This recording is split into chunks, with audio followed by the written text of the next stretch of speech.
A pawned bracelet.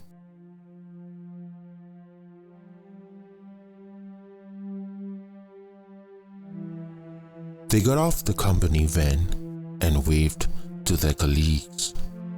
It was a hot Monday afternoon, and both girls had just ended their morning shift at the factory.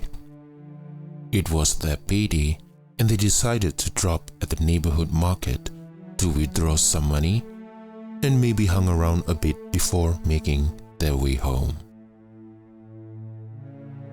Mary wanted to purchase a blouse for her date that weekend, while Wendy decided to head to the pawn shop to buy back her gold ring that she had traded for cash a month ago. The ring was a gift from her grandmother, and she had used it as collateral to pay for the registration fee of her part-time night classes. Now that she had enough money, she wanted nothing more than to get back the ring and bring it home with her. While waiting for them to retrieve her ring, Mary came in and proudly held up a plastic bag containing her blouse. Wendy sighed.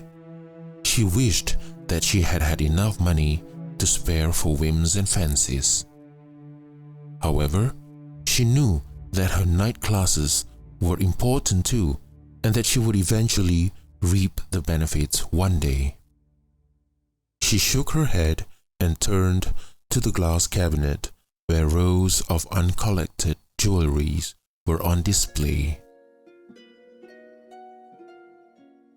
And there she saw it. Her eyes caught sight of an elegant bracelet at the corner of the cabinet. The item was rather oddly displayed, as if it was just tossed at the corner without a thought. She gestured to the shop assistant and inquired about the price of the item. The assistant unlocked the glass display and took out the bracelet for Wendy to see. It was obviously not new, and the gold seemed to have lost its shine, but the tiny golden leaves at intervals along the length of the bracelet were what made Wendy fall in love with it. To her surprise, the price of the item, including her grandmother's ring, only made her part ways with a few extra dollars. It was dirt cheap by Wendy's standard. The assistant helped her put on the bracelet, and she stared lovingly at it. Happy with the bargain, she stepped out of the shop, almost forgetting about Mary, who was waiting patiently at the plastic chair nearby. At a traffic light, the girls parted ways. They walked in different directions towards their homes. Wendy went straight into her room, tossed the bag containing her grandmother's ring in a drawer, and landed on her bed. She admired her bracelet, stroking the delicate gold leaves, smiling at nothing in particular. That night, she had a strange dream.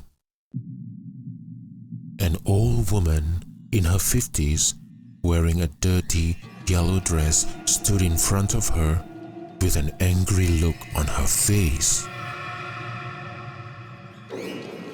She awoke with a start and was immediately glad that it was only a dream. The same strange dream continued for the next 3 nights. The same woman in the dirty yellow dress always appeared, staring at her with those soulless eyes, anger seeping out of her bed, and Wendy would wake up, sometimes drenched in sweat. On the 4th night, after that same dream, she woke up and saw, to her horror, that same old woman in her dream, at the foot of her bed.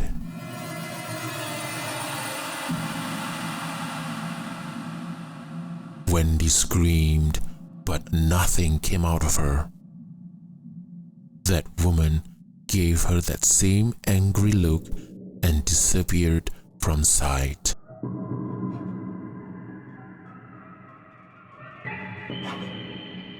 It finally dawned on Wendy that these incidents happened almost immediately after she had bought the bracelet from the pawn shop. What is the story behind this bracelet that made that woman so angry? She wondered. The next day, she met Mary, who was in the middle of a date with Jimmy. She told them about the strange incidents and took out the bracelet to show it to them. You know, sometimes people sell things not because they want to, but because they have to, said Jimmy. But why was she so angry with me? I purchased it fair and square, retorted Wendy.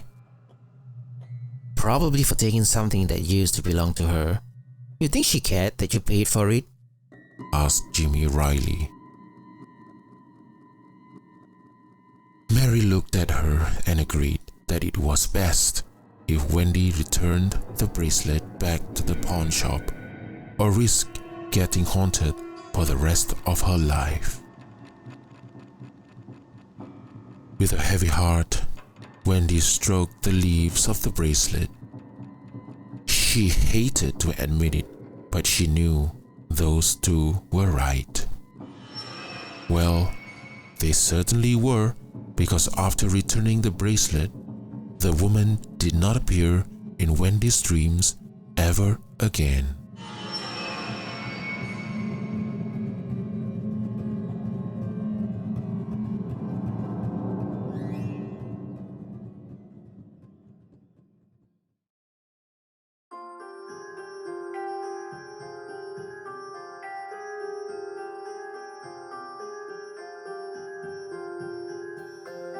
So what do you think? Who was that woman? Will she appear in someone else's dreams after they purchase that bracelet?